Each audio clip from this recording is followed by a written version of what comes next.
말씀을 드리려고 합니다. 이제 2주 분량인데, 그래서 앞에 에스라에 대한 3장과 그 다음 느헤미야에 대한 3장이 있는데, 오늘은 특별히 5번째 있는 예배의 회복에 대해서만 말씀을 드리려고 합니다. 구약의 출애굽부터 지금까지 천년의 역사 중에 마지막 약 한 25년, 30년에 걸친 것이 지금 에스라와 느헤미야에 지금 기록이 되어 있습니다. 그래서 우리가 많이 봐온 우리 선지서의 틀을 보면은 선지서를 나누는데 3가지 집이 있습니다. 북이스라엘 멸망할 때, 남유다가 멸망할 때, 그리고 포로 귀환 시점을 해서 크게 선지서를 살펴보게 되면은 남유다 왕, 우리가 외운 6왕이 있습니다. 여기서 특별히 4왕이 나왔죠. 요아스와 히스기야, 므낫세와 요시야 왕이 나와 있고, 북왕 중에서 노예에 대한 4명의 왕 중에서 예후와 여로보암 2, 여로보암 2세에 대한 얘기가 있고요. 그리고 이제 선지서를 마지막에서 보면은 말라기부터 시작해서 포로 귀환 시대 학개스가랴, 그리고 앞에 있는 7선지에서 오요요 아홉민 할 때 오바다 요엘 요나 아모스 호세아, 그리고 미가 나훔 선지서, 이 7선지서에 대한 이야기를 했고, 이 7선지서에 대한 종합편이 바로 북이스라엘 멸망했을 때 활약했던 이사야에 대해서 이 7선지서에 대한 종합편으로 모든 기록들이 되어 있고, 그리고 이 7선지서에 대한 완결편으로 남유다가 멸망한 시점에 활동했던 예레미야, 그리고 부록의 에가와 스바냐와 하박국에서 전체 11개의 선지서를 우리가 텍스트북으로 봅니다. 교과서로. 이 교과서에 대한 워크북을 상세하게 새 언약을 들어서 설명해 놓은 것이 바로 포로 시대 때에 있었던 활동했던 2선지서입니다. 에스겔과 다니엘서. 이 지난주까지 다니엘서를 마쳤습니다. 자, 이번 주부터는 이 워크북과 텍스트북을 이제는 생활 속에 어떻게 실천할 것인가, 엑셀사이즈 북이에요. 그래서 이라고 표현되어 있는데, 바로 에스라와 느헤미야의 역사적인 30년간의 흐름에 비추어서, 그리고 학개스가랴, 에스더서, 말라기가 이렇게 진행이 됩니다. 그래서 오늘 특별히 이 느헤미야서를 잠깐 보려고 합니다. 원래는 에스라서를 먼저 봐야 되는데, 오늘 특별히 느헤미야서를 보면, 느헤미야서는 크게 3가지의 내용으로 주제로 이루어져 있습니다. 보면은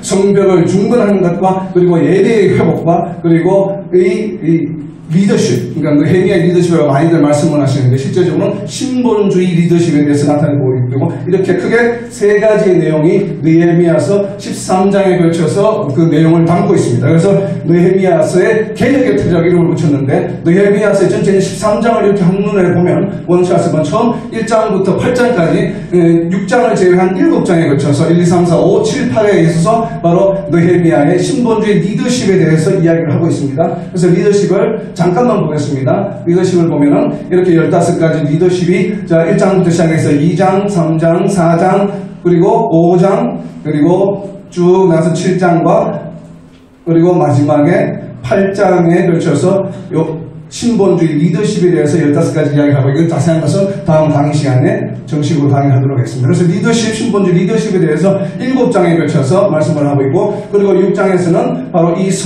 성벽을 중건하는 데 방해되는 요소들과 완공에 대한 내용, 완성해 나가는 내용이 될 수 있고, 그리고 이 9장이 바로 느헤미야서의 핵심입니다. 바로 느헤미야의 개혁의 핵심이요, 예배의 회복이 이 개혁에 나타나 있고, 그리고 10장부터 12장에 걸쳐서 3장에 걸쳐서는 바로 이 개혁, 신앙 회복의 결과로 견고한 언약을 맺게 됩니다. 그 견고한 언약의 내용과 성벽을 완성한 후에 전 이스라엘인이 모여서 한 5만 명이 모여서 성벽을 봉헌하는 장면이 10장에서부터 12장까지 나오고요. 그리고 12년의 세월이 흐르고 나서 느헤미야가 잠시 바벨론을 간 사이에 다시 이스라엘 민족이 타락합니다. 그래서 우상된 13장에 다시 느헤미야가 예루살렘으로 돌아와서 개혁을 하는 장면이 13장에 나타납니다. 그래서 오늘은 특별히 이 예배의 회복에 대해서 한번 살펴보려고 합니다. 그래서 예배의 회복. 자, 느헤미야서를 한번 펴보세요. 느헤미야서 9장을 한번 펴보면은, 느헤미야서 9장이 바로 예배의 회복에 관한 내용입니다. 첫 번째 보면은, 느헤미야서 9장 3절에 보면, 낮 4분의 1은 서서 말씀을 듣고 4분의 1은 회개하고 경배했다. 여기서 낮 4분의 1이라고 하는 것은 3시간입니다. 그래서 3시간을 서서 말씀을 듣고 3시간을 경배하며 회개하며 경배하며 기도했다. 이것이 바로 그 시대에 예루살렘 민족이 포로에서 돌아와서 처음 성벽을 재건하고, 그전에 이미 성전이 만들어졌죠. 성벽을 재건하고 나서 드렸던 예배의 형태요 모습입니다. 그래서 무려 6시간 동안 예배를 드렸다는 거. 그래서 지금 이제 우리가 이 3시간, 6시간은 좀 많고 오늘 3시간 채워야 되는데, 3시간 말씀을 듣고 3시간 기도했다고 하는 것이죠. 이 참된 예배의 모습에서 우리가 뭘 볼 수 있냐면 계시록 5장 14절에 보면 내 생물에 이르되 아멘하고 엎드려 경배하더라. 예배의 참된 모습은 말씀이 선포될 때마다 여러분이 아멘으로 화답하고 엎드려 경배하는 것이 바로 예배의 모습이에요. 자, 4절 봅니다. 4절에 보면 큰 소리로 하나님께 여호와께 부르짖었다라고 되어 있죠. 예배의 모습이. 그래서 이것을 보면은 로마서 8장 15절입니다. 너희는 다시 무수한 종의 영을 받지 아니하고 양자의 영을 받았으므로 우리가 아빠 아버지라고 부르짖느니라. 우리는 하나님께서 우리에게 특권을 주셨어요. 하나님 아버지라 아빠 아버지라 부르시는 특권을 주셨다는 거예요. 그래서 예배 시간에 우리가 기도할 때는 통성으로 큰 소리로 하나님을 부르짖으며 기도해야 되는 것입니다. 자, 5절 봅니다. 일어나 영원히 계신 여호와를 송축했다 라고 하는 모습이 느헤미야서에 나타나죠. 자, 보시면은 사무엘하 6장 14절의 모습입니다. 다윗이 언약궤를 가지고 들어올 때에 바지가 내려가는 줄도 모르고 기뻐 춤추며 노래했다고 하는 것이 모습이 나오죠. 이것이 예배의 모습입니다. 바로 그리고 누가복음 19장 37절 모습입니다. 예수님께서 이제 마지막 유월절을 하기 위해서 예루살렘에 나귀를 타고 들어가실 때에 자, 이제 옆에 있던 제자들이 본 모습입니다. 감람산 내리막길에 가까이 오시면 제자의 온 무리가 자기들이 본 바 지금까지 3년 반 동안 예수님께서 행하신 기적을 보시고 이제 보고서 기뻐하여 큰 소리로 하나님을 찬양하더라. 찬양할 때는 목이 쉴 정도로 찬양해야 돼요. 얌전병자 사살하는 이렇게 얌전하게 사살 부르는 그런 찬양 하나님이 기뻐하지 않으신다는 거예요. 예배의 참모습을 보여줍니다. 그래서 어떻게 찬양합니까? 일어나서 찬양했어요. 그래서 우리 BKC는 이걸 잘하죠. 목사님께서 일어나서 찬양합시다. 바로 이거예요. 일어나서 찬양하는 거. 일어나서 큰 소리로 찬양하는 것이 바로 예배의 참된 모습입니다. 자, 느헤미야 9장 6절을 보시면 우리의 주 되신 창조주 여호와를 경배한다. 하나님이 어떤 분이신지를 보고 창조주이심을 우리가 인정하고 경배하는 것이에요. 요한복음 1장 3절입니다. 만물이 그로 말미암아 지음받아 하사 지은 것이 하나도 그가 없이는 된 것이 없다. 그래서 창조주이심을 우리가 기억하고 그러한 하나님을 경배하는 것이에요. 자, 7절을 보시면 택하시고 인도하시고 이름을 주셨어요. 하나님께서 지금 보시면 색깔이 다르죠. 7절부터는 처음 4가지는 예배의 형식에 대해서 지금 보여주고 있습니다. 지금 5번째부터 마지막 15번째까지 11절에 관해서는 여호와가 어떤 분이심을 지금 나타내고 있는 거예요.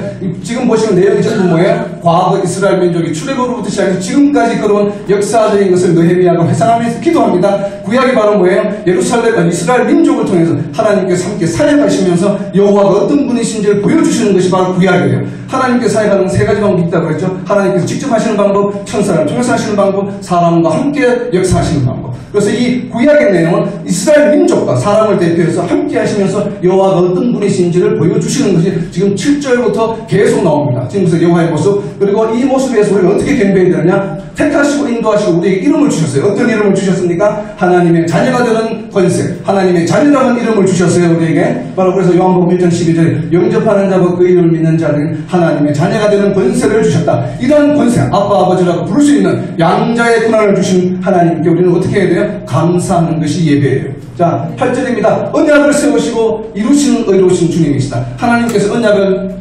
만드시면 내가 너희 하나님이 되고 너희가 나의 백성이 되겠다는 것이 바로 언약이죠. 이런 언약을 세우시면 반드시 이루시는 하나님이에요. 잠언 3장 6절입니다. 너는 범사의 그를 인정하라. 그리하면 내 길을 지도하시리라. 지금 이 순간 이 시간에도 여호와께서 간섭하셨기 때문에 우리가 모여서 지금 예배를 드리고 이 얘기를 듣는 것이에요.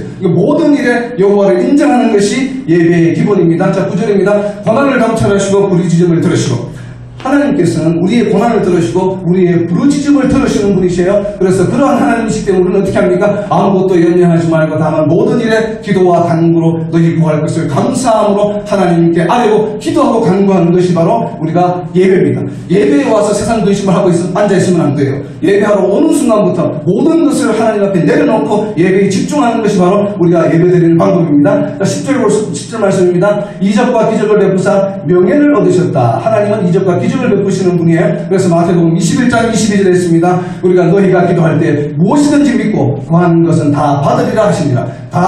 무엇이든지 다 받으리라고 하는 믿음으로 우리가 구하는 것이 예배 때 드리는 기도의 모습입니다. 12절입니다. 구름 기둥으로 인도하시며 불기둥으로 행할 길을 비춰주셨다. 우리를 인도하시는 하나님이세요. 요한복음 16장 13절입니다. 진리의 성령이 오시면 그가 너희로 모든 진리 가운데로 인도하시는 분이시다. 성령이 인도하시는 대로 예배를 드려야 돼요. 말씀 선포 중앙 중에 갑자기 하나님을 찬양해야 되겠다라는 성령의 인도하심이 있으면 어떻게 해야 됩니까? 바로 일어나서 큰 소리로 하나님을 찬양하는 거예요. 그것이 예배예요. 우리나라 지금 모든 상당히 많은 교회 예배가 어떻습니까? 예배가 다 죽었죠.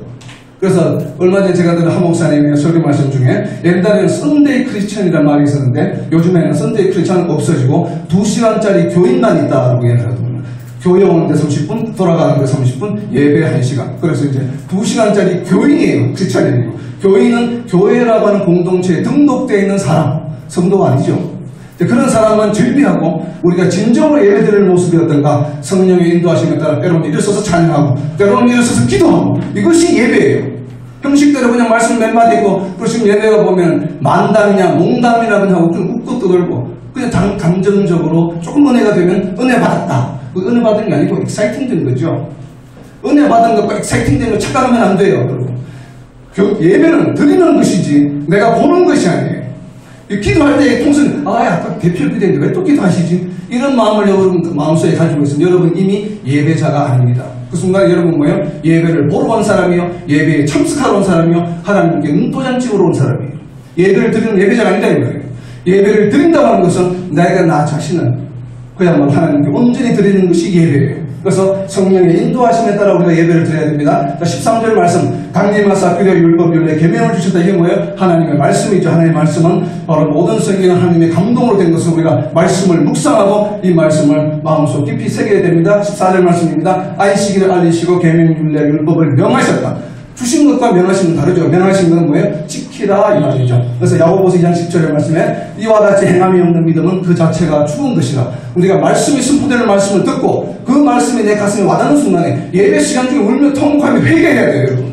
그 순간에 회개하고 바로 뭐야? 그것을 다음부터 내가 생활 속에서 실천해야 되겠다. 결심하는 시간, 이 시간이 바로 예배 시간이에요. 예배 시간 와서 잠깐 졸다가 딴 생각하다가 그건 예배 드리는 것이 아니에요. 여러분 예배 드렸다고 이야기하지 마세요. 하나님 앞에서. 예배 드리는 것이 아니에요. 자, 15절 말씀입니다. 양식과 물을 주시고 약속한 땅을 주시는 하나님이시다. 뭐든지 다 주시는 분이시죠. 그래서 우리가 마태복음 6장 31절에 했습니다. 그러므로 염려하여 이르기를 무엇을 먹을까 무엇을 마실까 무엇을 입을까 염려하지 말고 모든 것을 어떻게 하나님께 의탁하는 것이에요. 그래서 나에게 지친 심신이 회복되는 시간이 바로 예배의 시간이에요. 자, 17절 말씀입니다. 인자가 풍부하셔서 버리지 않으신다. 17절 한번 보세요. 얼마나 패역한 예루살렘 민족을 용서하시는 하나님. 그래도 용서해 주시겠다는 거예요. 그래서 출애굽기 34장 6절에 있죠. 하나님은 은혜로우시며 자비로우시며 노하기를 더디하시며 뭐예요? 인자와 진실이 충만하신 분이다. 이 말씀은 뭐예요? 이 5가지 하나님의 특징은 여호와께서 직접 모세에게 하신 말씀이에요. 성경 전체를 통틀어서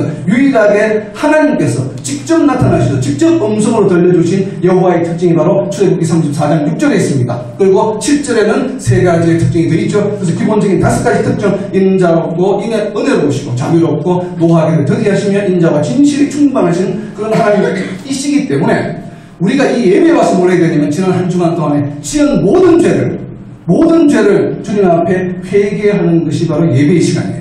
그래서 이 예배의 시간, 그래서 어떻게 합니까? 누가복음 15장 10절입니다. 우리가 회개할 때 누가 기뻐하세요? 하나님이 기뻐하신다. 그래서 하나님께 기쁨을 돌리고 영광을 돌리는 것은 뭐예요? 헌금을 많이 하는 것이 하나님을 기쁘게 하시는 게 아니에요. 물론 기뻐하시겠지만 그러나 우리가 진정으로 하나님을 기쁘시게 하는 것은 지난 한 주간의 삶을 우리가 온전히 정말 눈과 같이 이게 여러분이 하나님 앞에서 회개하는 시간, 이 시간이 바로 예배드리는 시간이에요.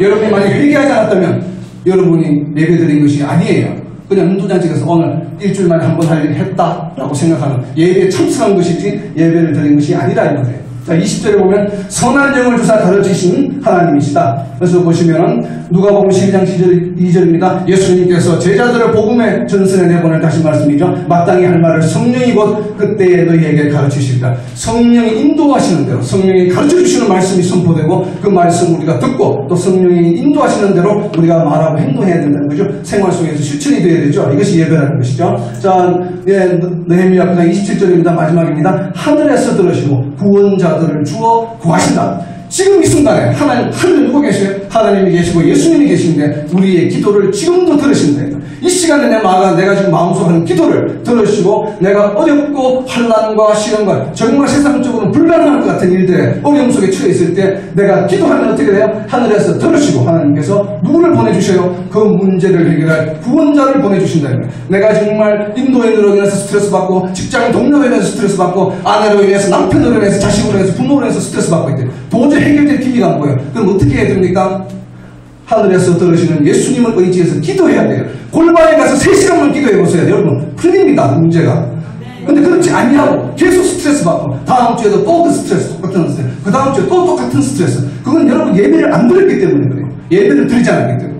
그러니까 예배를 드려요. 예배 드릴 때 진정으로 내가 하나님께 나아가서 이러한 전능하신 하나님께 탄원해야 됩니다. 욥기 8장 5절에요. 내가 만일 하나님을 찾으면 look to God죠. 그리고 plead with the Almighty. 전능하신 하나님께 탄원해라.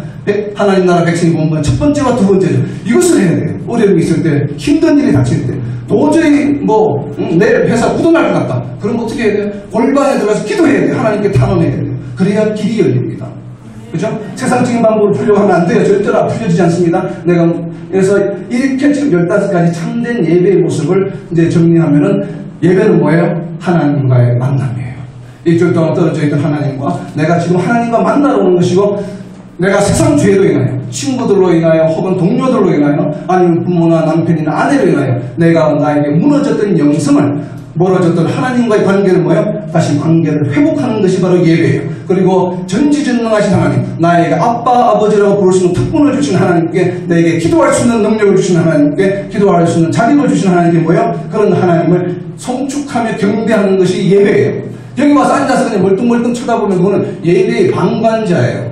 예배가 은혜가 있는 없는 여러분 평가자예요. 예배는 평가받는 대상이 아니에요. 하나님께 드려지는 예배 그 자체가 거룩한 것이요 경배하는 것이지 누가 감히 하나님께 드리는 예배를 평가합니까?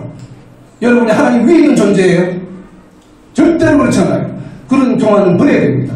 예배라고 하는 것은 하나님께 우리가 우리 자신을 온전히 희생 제물로 드려서 하나님께 올려드리는 것이 예배예요. 그 어느 누구도 예배를 평가할 수 없어요. 그죠? 그래서 바로 이러한 것이 우리가 일주일 동안 살아가면서 내 친구들로 인해서 직장 동료로 인해서 우리의 영성이 무너집니다. 그죠? 그래서 때로는 화가 나고 때로는 슬프기도 하고 때로는 스트레스 받기도 하고 질투의 마음도 생기고 우리의 영성이 완전히 무너졌어요. 그것이 바로 뭐예요? 우리를 보호하고 있던 영적인 성벽이 무너진 거예요.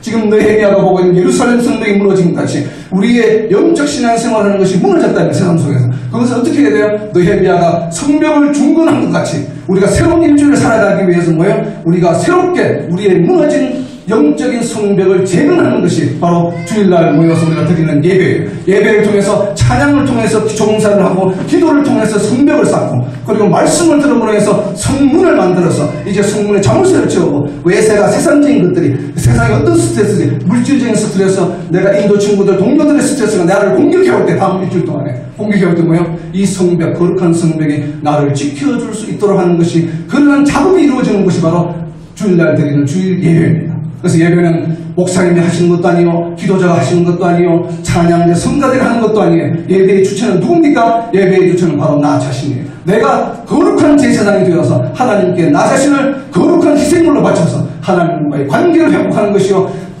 한 주간에 무너졌던 거룩한 성벽을 쌓음으로써 뭐예요? 세상과 거룩한 것을 구별하는 것이 바로 성벽의 상징이에요. 에스겔에서 42장에 나왔죠. 그 환상 중에 담을 쌓아. 담이 뭐예요? 거룩한 지역을 구별하는 것이죠. 세상 속에서. 내가 이제 앞으로 일주일 동안 세상에 나가는데 크리스찬인지 세상 사람인지 구별 안 되면 되겠습니까? 여러분? 그럼 여러분 예배를 드리는 것이 아니에요. 누가 봐도 보기만 봐도 얼굴만 봐도 아, 저 사람은 크리스찬이구나.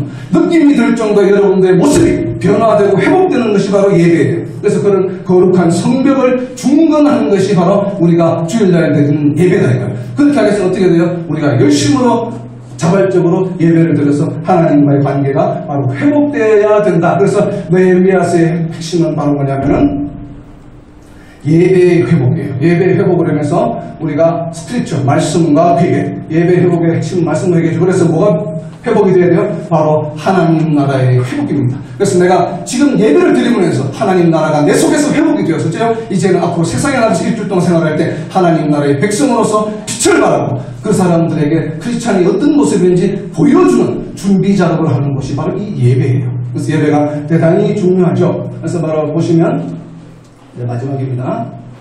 그래서 오늘 이번 한 주간에는 이 느헤미야서를 열심히 묵상하시고 참된 예배가 무엇인지 한번 여러분들이 잘 고민해 보시고 이제 금요일날 모여서 구역 예배 드릴 때 한번 나눠 보시면 좋겠습니다. 이상입니다.